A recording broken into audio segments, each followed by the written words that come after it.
أعوذ بالله من الشيطان الرجيم بسم الله الرحمن الرحيم يا أيها الناس اتقوا ربكم الذي خلقكم من نفس واحدة وخلق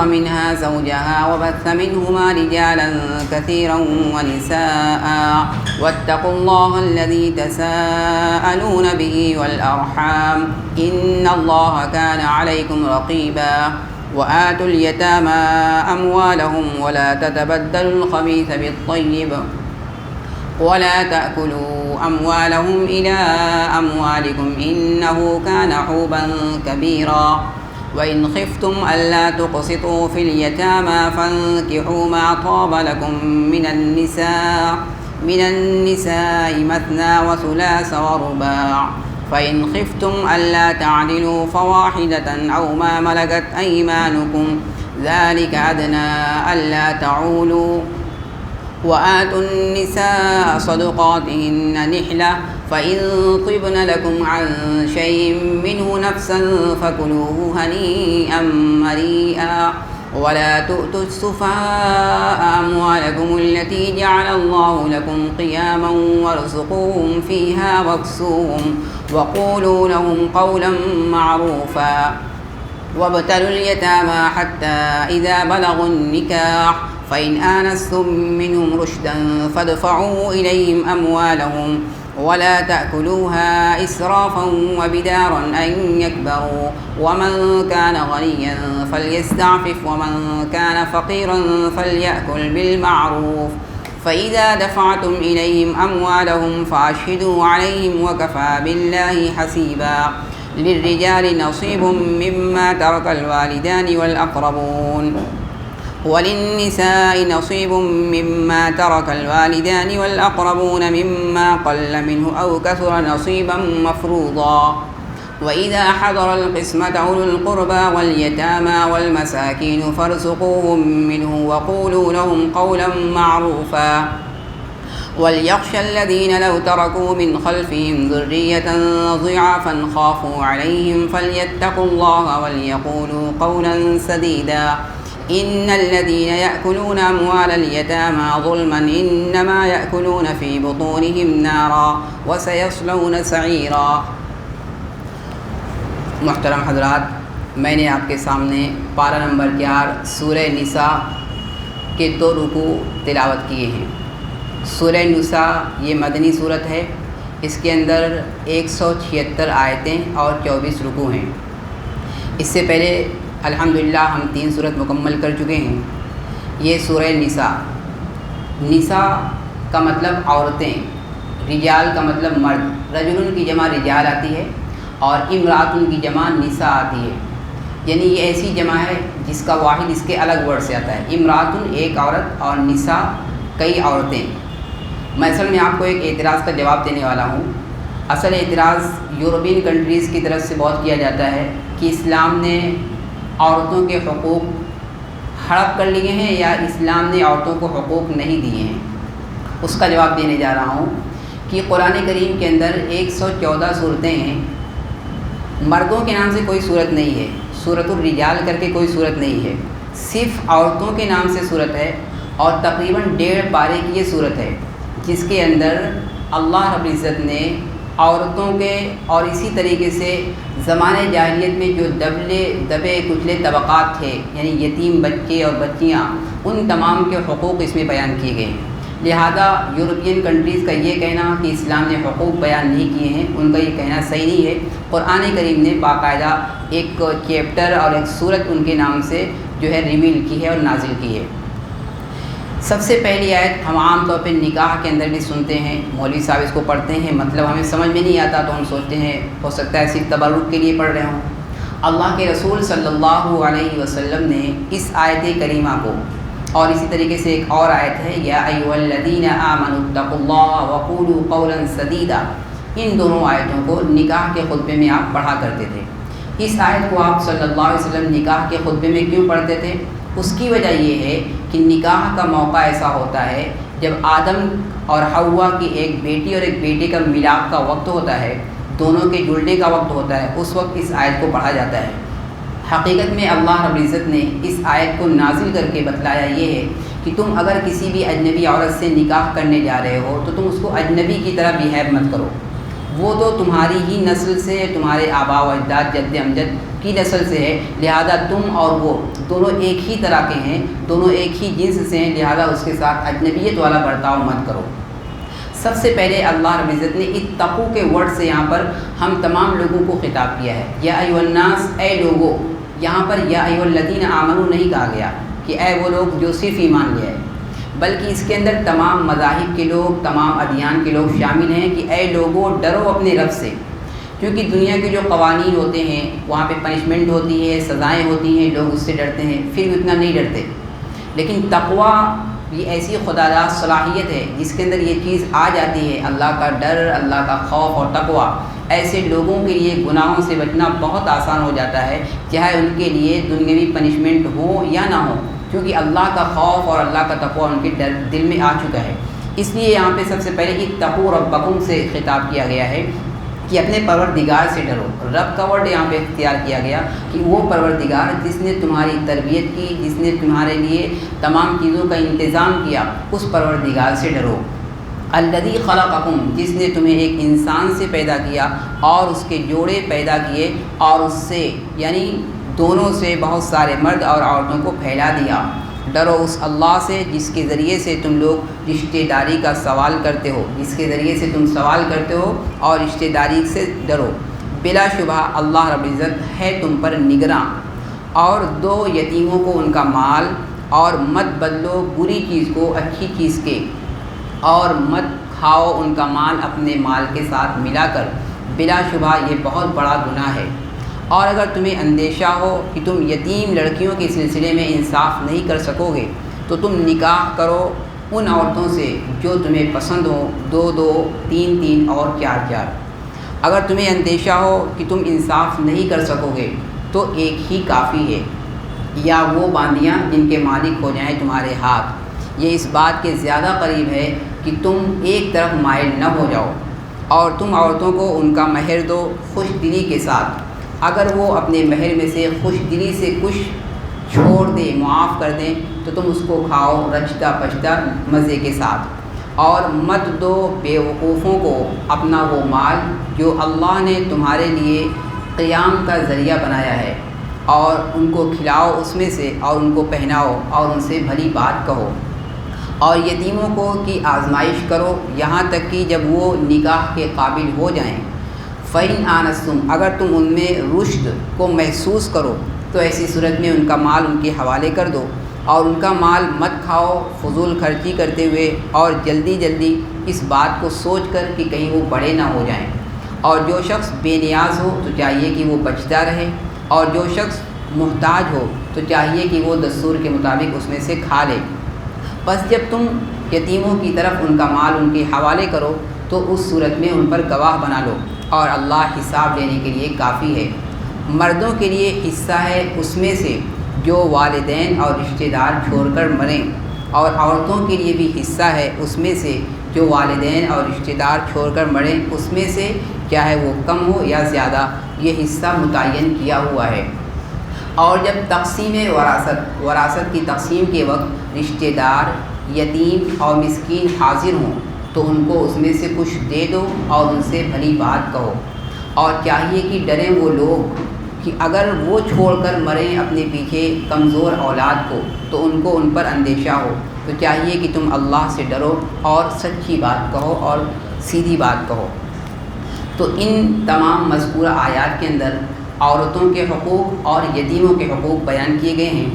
وجہ اس کی یہ ہے کہ زمانے جاہلیت میں جب اللہ کے رسول صلی اللہ علیہ وسلم کی ولادت اور بعثت ہوئی، اس زمانے میں عورتوں کا کوئی حق وراثت کے اندر نہیں سمجھا جاتا تھا، یتیموں کا بھی کوئی حق نہیں سمجھا جاتا تھا. ان کے ایک اصول یہ تھا کہ جو لوگ لڑنے کے قابل ہیں، جنگ کے اندر آزمائش کرنے کے قابل ہیں، لڑنے کے قابل ہیں، صرف انہی کو وراثت میں حصہ ملنا چاہیے.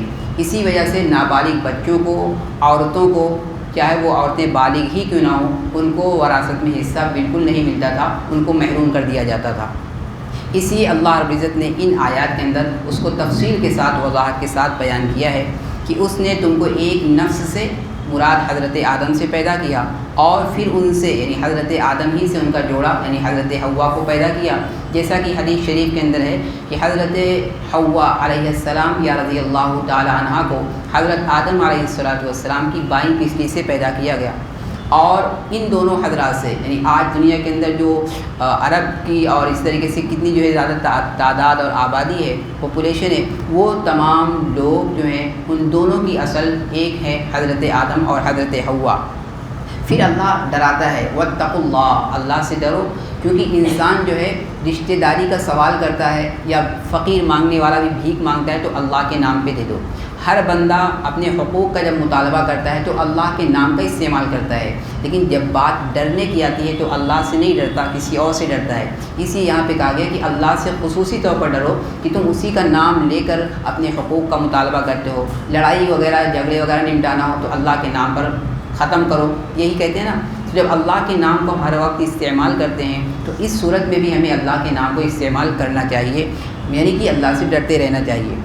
اور ایسے رشتہ داری کا بھی اسی سے ڈرو، یعنی رشتہ داری بھی ایک اہم چیز ہے، ان تمام چیزوں کے بارے میں بھی خاص طور پر پوچھ گچھ کی جائے گی۔ یہ صلہ رحمی ایسی چیز ہے، آقا علیہ السلام نے ارشاد فرمایا کہ صلہ رحمی ایسی چیز ہے کہ آدمی ایک دوسرے سے اچھے سے پیش آتا ہے، صلہ رحمی کرتا ہے تو اس کا جو ثواب ہے وہ تو آخرت میں ملے گا ہی، اس کی عمر کے اندر برکت ہوتی ہے، اس کے رزق کے اندر اضافہ کر دیا جاتا ہے۔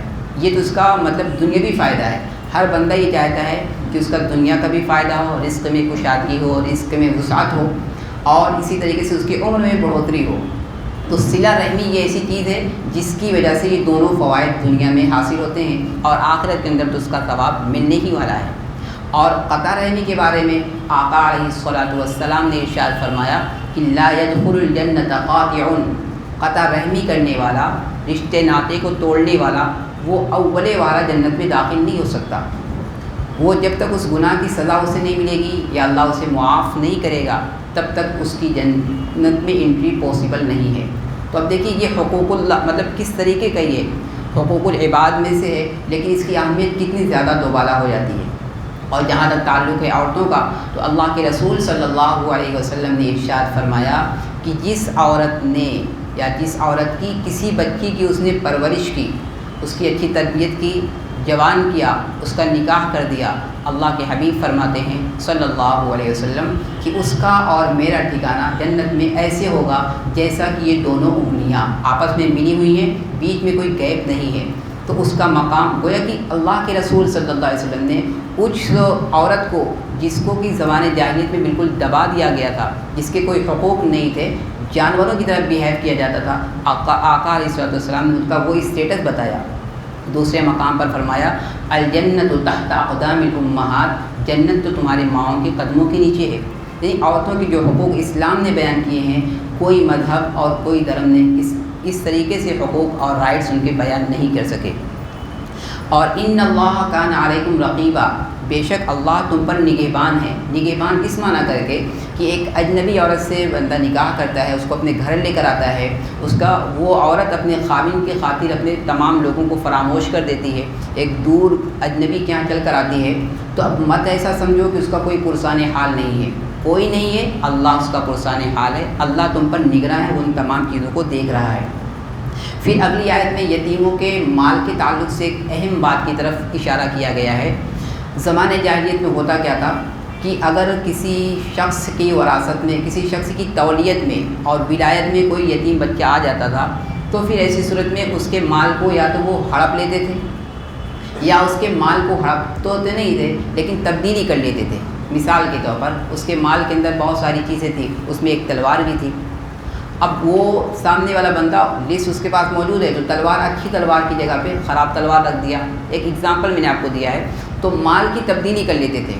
سوچتے تھے کہ جب دینے کو سامنے آئے گا تو پورا سامان تو دے دیں گے، لیکن تبدیلی ہو جاتی تھی، تو وہ کسی نہ کسی طریقے سے یتیموں کے مال کے اندر خرد برد کر لیتے تھے۔ اس آیت کریمہ کے اندر ہر طرح سے ان کے مال کو غلط استعمال کرنے سے روکا گیا ہے۔ لہذا جب یتیم بچہ، یتیم کہتے ہیں کس کو ہیں، پہلے اس کا ڈیفینیشن سمجھ لیتے ہیں۔ جانوروں کے اندر یتیم کہتے ہیں اس جانور کو جس کی ماں کا انتقال ہو جائے، اور انسان کے اندر یتیم لغت کے اعتبار سے وہ ہوتا ہے جس کے والد کا انتقال ہو جائے عدم بلوغت میں، تو عدم بلوغت میں جب تک وہ بالغ رہے گا، نابالغ رہے گا، تب تک وہ یتیم کہلائے گا۔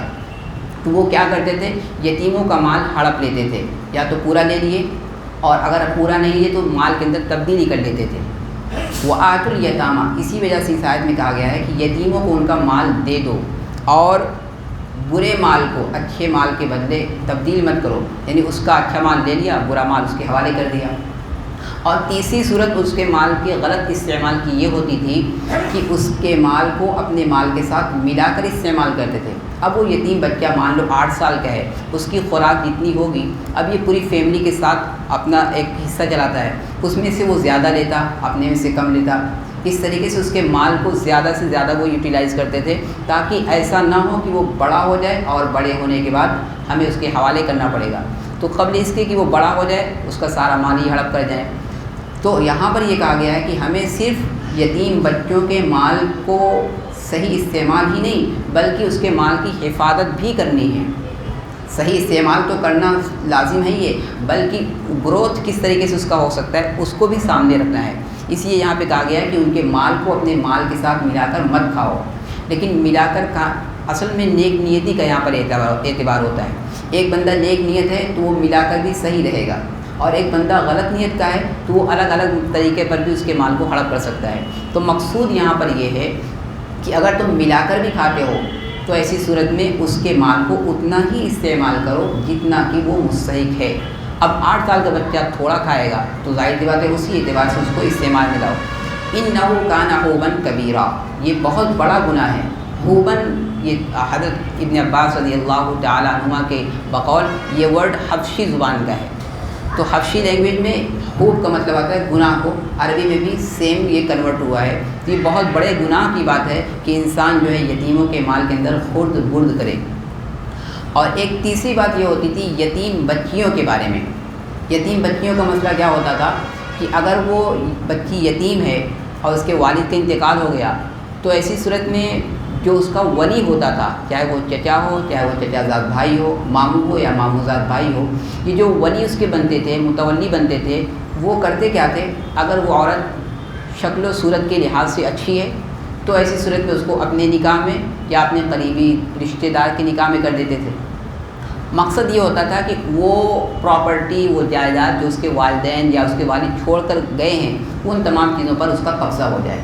تو اس وجہ سے وہ حسین بچی سے نکاح کر لیتا تھا، اور اگر وہ حسین نہیں ہے، دیکھنے میں تھوڑی شکل و صباحت کے اعتبار سے اچھی نہیں ہے، تو کرتے کیا تھے، اس بچی کا نکاح اپنے کسی دوسرے سے کر دیے، کسی سے بھی کر دیے، اور اس کے بعد اب جو مہر ملنے والا ہے اس مہر پر بھی اس کا قبضہ ہو جاتا تھا ولی کا، اور ایسے ہی اس کی پراپرٹی پر بھی اس کا قبضہ ہو جاتا تھا۔ تو پراپرٹی اور جائیداد اس کی کہیں جانے نہ پائے، اس لیے وہ غیر سے نکاح نہیں کرتے تھے، اور غیر سے نکاح بھی کر دیتے تھے تو اس صورت میں وہ پراپرٹی اور جائیداد پر خود وہ قابض ہو جایا کرتے تھے، یتیم کو وہ مال نہیں دیا کرتے تھے۔ بخاری شریف کی روایت حضرت عائشہ رضی اللہ تعالیٰ عنہ فرماتی ہیں کہ اس طریقے کا واقعہ زمانے جاہلیت میں پیش آیا تھا کہ ایک صاحب کا ایک باغ تھا اور ان کا انتقال ہو گیا، ان کی بچی تھی، تو اس کے چچا جب وارث، اس کے چچا جو ہے جب وہ بچی ان کی ملکیت میں آئی، تولیت میں آئی، تو ایسی صورت میں انہوں نے باغ پر بھی قبضہ کر لیا اور بچی کا کسی سے نکاح کر دیا اور مہر بھی خود لے لیا۔ اس لیے یہاں پہ خاص طور پہ منع کیا گیا ہے کہ اگر تمہیں اندیشہ ہو کہ تم یتیموں کے سلسلے میں انصاف نہیں کر سکو گے، ورنہ ہوتا کیا تھا، اچھی ہے تو نکاح کر لیا، نکاح کرنے کے باوجود بھی اس کو تمام چیزوں سے محروم کر دیتے تھے، مہر نہیں دیتے تھے، اس کی پراپرٹی پر ناجائز قبضہ کر لیتے تھے۔ تو اس لیے اللہ نے یہاں پہ کہا کہ اگر تمہیں اندیشہ ہے کہ تم یتیموں کے سلسلے میں انصاف نہیں کر سکو گے تو اب ایسی صورت میں اس یتیم لڑکی کو چھوڑو، کسی اور سے نکاح کرو۔ ضروری ہے وہ یتیم لڑکی سے نکاح کرو، کسی اور سے نکاح کرو جو تمہیں پسند ہو، جو تمہارے لیے حلال ہو، 2 کر سکتے ہو، 3 بھی کر سکتے ہو، 4 بھی کر سکتے ہو، لیکن یہ 4 لمٹ ہے، اس کے بعد نہیں۔ اس آیت کا ایک مقصد یہ بھی ہے کہ زمانے جاہلیت میں اور دیگر مذاہب کے اندر بھی مطلب لا تعداد، کتنا بھی کوئی لمٹ نہیں ہوتا تھا، کتنی بھی نکاح لوگ کر سکتے تھے۔ آج یورپین کنٹریز نے جو ہے تعدد ازواج پر جو ہے اپنا قانون بنا لیا ہے، لیکن پھر اس کا سائیڈ ایفیکٹ کیا ہوا، داشتاؤں کا اور دوسرے نامحارم لڑکیوں سے دوستی کا رجحان بڑھا، جس کا سائیڈ ایفیکٹ تو اس سے بھی زیادہ ہے، فورنیکیشن سے بھی زیادہ، فورنیکیشن ہی تو ہے ساری چیزیں۔ تو اس لیے یہاں پہ یہ کہا گیا ہے کہ اگر تمہیں اندیشہ ہو یتیموں کے سلسلے میں کہ تم انصاف نہیں کر سکو گے تو اب ایسی صورت میں اس کے علاوہ جو عورتیں تمہیں پسند آئیں تو ان سے نکاح کر سکتے ہو۔ دیکھیے کیا تک لمٹ ہے۔ جب یہ آیت کریمہ نازل ہوئی اس وقت حضرت اسلمہ ثقفی حضرت ثقفی رضی اللہ تعالیٰ عنہ ان کے نکاح کے اندر اس وقت 10 بیویاں تھیں۔ یہ آیت نازل ہوئی، وہ آقا علیہ الصلوۃ والسلام کی خدمت میں حاضر ہوئے، انہوں نے تمام واقعہ بتلایا اور وہ تمام بیویاں بھی مسلمان ہو چکی تھیں۔ آقا علیہ السلام نے فرمایا کہ آپ اس میں سے 4 کا انتخاب کر لیجیے، بقیہ کو چھوڑ دیجیے۔ تو یہ تعلق ازواج کے تعلق سے بھی ہے کہ فن کے ہو لہذا نکاح کرو جو عورتیں بھی تمہیں پسند ہو، 2 کر سکتے ہو، 3 بھی 4 بھی۔ جو شیعہ مذاہب کہہ لیجیے یا دوسرے مذاہب کے لوگ ہیں انہوں نے اس کو غلط طریقے پر پیش کرنے کی کوشش کی ہے، 2 مطلب 4، پھر 3 مطلب 6، 4 6 10، 4 4 8 18، یعنی وہ اس آیت کریمہ سے 18 شادیوں کے جواز کے قائل ہیں، بلکہ ان کا یہ استشہاد کرنا، اس سے یہ پروف نکالنا اور ایویڈنس کہ قرآن میں ہے یہ غلط ہے۔ لیکن میں بتلا دیا آپ کو سمجھ کے لیے کہ کچھ لوگ اس کو بھی کہتے ہیں۔ حقیقت کیا ہے؟ صرف 4 تک لمیٹیشن ہے۔ اللہ کے رسول صلی اللہ علیہ وسلم کی بیعت وقت آپ کے نکاح میں 9 بیویاں تھیں۔ سب سے پہلے تو حضرت خدیجہ تھیں، آپ صلی اللہ علیہ وسلم کی رفاقت میں تقریباً 25 سال رہیں۔ جب آپ علیہ السلام کی عمر شریف تقریباً 50 سال کی ہو گئی تو اس وقت حضرت خدیجہ کا انتقال ہو گیا۔ پھر اس کے بعد حضرت زینب بنت خزیمہ رضی اللہ تعالیٰ عنہ سے نکاح ہوا، آپ کا انتقال بھی تقریباً 4 سال کے اندر ہو گیا۔ تو 54 سال تک تو آپ نے صرف تقریباً 2 بیویوں پر، پھر 58 کے بعد تعدد ازواج کا مسئلہ پیش آیا۔ بہت سے لوگ اللہ کے رسول صلی اللہ علیہ وسلم کی طرف نسبتیں غلط کرتے ہیں نکاح کے تعلق سے، جبکہ آپ دیکھیے کہ زمانے جاہلیت میں جبکہ وہ اللہ کے رسول صلی اللہ علیہ وسلم کے شدید ترین دشمن بھی تھے، انہوں نے آپ کو ساحر، جادوگر، شاعر، نہ معلوم کیا کیا کہا، لیکن کبھی کسی نے بھی آپ کو جنسی اعتبار سے طعن و تشنیع نہیں کی کہ آپ صلی اللہ علیہ وسلم کا نیچر ایسا ہے۔ انہوں کے سامنے پوری زندگی تھی، ریئل لائف تھی۔ لیکن آج کے بہت سے وہ لوگ ہیں جنہوں نے آقا علیہ السلام کو سمجھا نہیں یا سمجھنے کی کوشش نہیں کی، انہوں نے اللہ کے رسول صلی اللہ علیہ وسلم کے نکاح کے اوپر سوالات کیے ہیں۔ حالانکہ اللہ کے رسول صلی اللہ علیہ وسلم نے جتنے بھی نکاح کیے آپ نے ان تمام کا مقصد صرف اور صرف یہ تھا اسلام کی تبلیغ، کیونکہ مردوں کے اندر تو مردوں کے جو مسائل ہیں وہ مردوں کے تھرو چلے جائیں گے، لیکن عورتوں کے مسائل عورتوں ہی کے تھرو جائیں گے، جس کی وجہ سے حضرت عائشہ رضی اللہ تعالیٰ عنہ ایسی تھی کہ ان کے 200 شاگرد تھے، اور بھی بہت سے صحابیات رضی اللہ عنہ جو ازواج مطہرات میں سے ہیں، بہت ساری روایات ان سے مروی ہیں۔ تو ان تمام چیزوں کا فائدہ یہ ہوا۔ فَإِنْ خِفْتُمْ، اب آگے یہ بات کہی گئی کہ اگر تم 2-3 نکاح کرتے ہو لیکن انصاف نہیں کر سکتے یا نکاح کرنے کا استطاعت نہیں ہے تمہارے اندر، تو پھر ایسی صورت میں ایک ہی پر اکتفا کرو۔ اگر کوئی شخص 2 یا 3 یا 4 نکاح کر لیا لیکن ان کے درمیان میں عدل اور مساوات کو نہیں جاری کر سکا، آقا علیہ السلام فرماتے ہیں کہ کل قیامت کے دن وہ ایسا آئے گا کہ اس کا ایک طرف کا عضو جھکا ہوا ہوگا، گویا کہ وہ مفلوج اور فالج زدہ ہوگا۔ لیکن یہ کن کن چیزوں میں ضروری ہے؟ تعدد ازواج اگر کوئی 2-3 نکاح کرتا ہے تو 4 چیزیں ایسی ہیں جن میں برابری اور مساویات جو ہے یہ ضروری ہے۔ نمبر 1 یہ کہ کھانے پینے میں، رہنے میں، رہائش میں، سکنا میں، نفقہ میں، اور ایسے ہی خرچ میں، جو خرچہ ایک بیوی کو دیتا ہے سیم خرچہ دوسرے کو، اور شب باشی میں جتنا اس کے پاس رات گزارتا ہے اتنا اس کے پاس۔ ہم بستری میں شرط نہیں ہے، ہم بستری سے شرط نہیں ہے کہ اس کا تعلق قلبی لگاؤ اور رجحان کی بنا پر ہے۔ اسی وجہ سے آقا علیہ السلام فرماتے تھے اللہم ھذا قسمی فیما املک، اے اللہ یہ بیویوں کے درمیان میری تقسیم ہے، ولا تلمنی فیما تملک ولا املک، اور اے اللہ میرا مواخذہ مت فرمائیے گا اس صورت میں جس میں میرا رجحان اور جس میں میرا اختیار نہیں ہے، قلبی تعلق کا جہاں تک لگاؤ ہے۔ تو آقا علیہ السلام کو حضرت عائشہ رضی اللہ تعالیٰ عنہ سے، جو ہماری اور آپ تمام لوگوں کی ماں ہیں، ان سے جو رجحان تھا وجہ یہ کہ وہ زیادہ انٹیلیجنٹ، زیادہ سمجھدار، زیادہ ذکی اور فہیم تھی، اسی وجہ سے اللہ کے رسول صلی اللہ علیہ وسلم کا رجحان ان کی طرف زیادہ تھا، تو آپ کا میدان زیادہ تھا۔ لیکن آپ نے فرما دیا نا کہ یہ دلی تعلق جہاں تک ہے اس میں تمہیں کنٹرول نہیں کرتا، لیکن جو بقیہ ظاہری چیزیں ہیں آقا علیہ السلام ہمیشہ ان تمام چیزوں کی پاسداری کرتے رہے، گرچہ آپ صلی اللہ علیہ وسلم کو پارہ نمبر 22 صفحہ نمبر 3 اور 4 کے لحاظ سے بہت ساری خصوصیات بھی دی گئی تھیں، لیکن آپ نے کبھی بھی ان خصوصیات کا اور ان چیزوں کا یوٹیلائز اور فائدہ استعمال نہیں کیا۔ آپ نے باری کا بھی لحاظ کیا اور جو بھی چیزیں عام مومنین کے لیے آپ نے ان تمام چیزوں کو فالو کیا۔ ذالک ادنیٰ اللہ تعالی، ایک بات اور ہے یہاں پہ کہ او ما ملکت ایمانکم، اگر تمہیں اندیشہ ہو کہ تم انصاف نہیں کر سکتے تو ایک بیوی رکھو، یا پھر اپنی باندیاں جو ہیں تمہاری، آج کے لحاظ کے زمانے کے لحاظ سے باندیوں کا اسلامی جو نقطۂ نظر ہے اس اعتبار سے کوئی رواج نہیں ہے۔ یہ جو کسی کی عورت کو یا کسی بھی لڑکے کو پکڑ کر بھیج دیا تو یہ اسلامی اعتبار سے جائز نہیں ہے، ایسے لوگوں کو تو سزا ملنی چاہیے۔ باندیوں کا آج رواج نہیں ہے، اس پہ بات بھی نہیں ہوگی۔ ذالک ادنیٰ اللہ تعالی، یہ جو بتلائے جا رہے ہیں مسائل یہ اس وجہ سے زیادہ قریب ہے کہ تاکہ تمہارا جھکاؤ ایک طرف نہ ہو جائے۔ پتہ چلا 3 عورتوں سے نکاح کر لیا، 2 سے کر لیا، ایک طرف اسی کی جو ہے خیر خبر لیتا ہے، دوسرے کو بالکل چھوڑ دیا ہے۔ اور دوسری بات یہاں پر ایک اور بیان کی جا رہی ہے کہ عورتوں کو ان کا مہر دو۔ آج کے لحاظ سے بھی اور زمانے ظاہریت کے لحاظ سے بھی آج بھی لوگ بڑے بڑے مہر باندھ دیتے ہیں اور پھر ادا کرنے کی وسعت نہیں ہوتی، معاف کراتے ہیں۔ یاد رکھیے، معاف کرانا، معاف کر دے عورت تب تو ٹھیک ہے، لیکن بلا وجہ اس سے معاف کرانا، کیونکہ اللہ کے رسول صلی اللہ علیہ وسلم نے ارشاد فرمایا کسی بھی آدمی کا مال کسی کے لیے حلال نہیں ہے سوائے اس کے رضامندی سے۔ اگر کوئی اپنی رضامندی سے دیتا ہے تو اس کا مال استعمال کر سکتے ہیں۔ آج کے زمانے میں لوگ یا تو مہر دیتے نہیں یا تو معاف کرا لیتے ہیں، اس لیے یہاں پہ کہا گیا ہے کہ عورتوں کو ان کا مہر خوش دلی سے دو۔ ہاں، اگر خوش دلی سے دینے کے بعد وہ اپنے مہر میں سے کچھ حصہ یا پورا حصہ دے دیں تو اب وہ ایسی صورت میں اس کا استعمال بلا کراہیت جائز اور درست ہے۔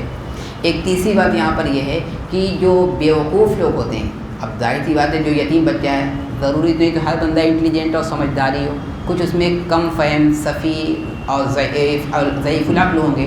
ایسے لوگوں کے بارے میں فرمایا کہ ان لوگوں کو ان کا مال اس وقت تک نہ دو جب تک کہ آپ ان کے اندر رشد کو محسوس نہ کرو، یعنی سمجھداری ان کے اندر آئی یا نہیں آئی تب تک ان کا مال ان کے حوالے مت کرو۔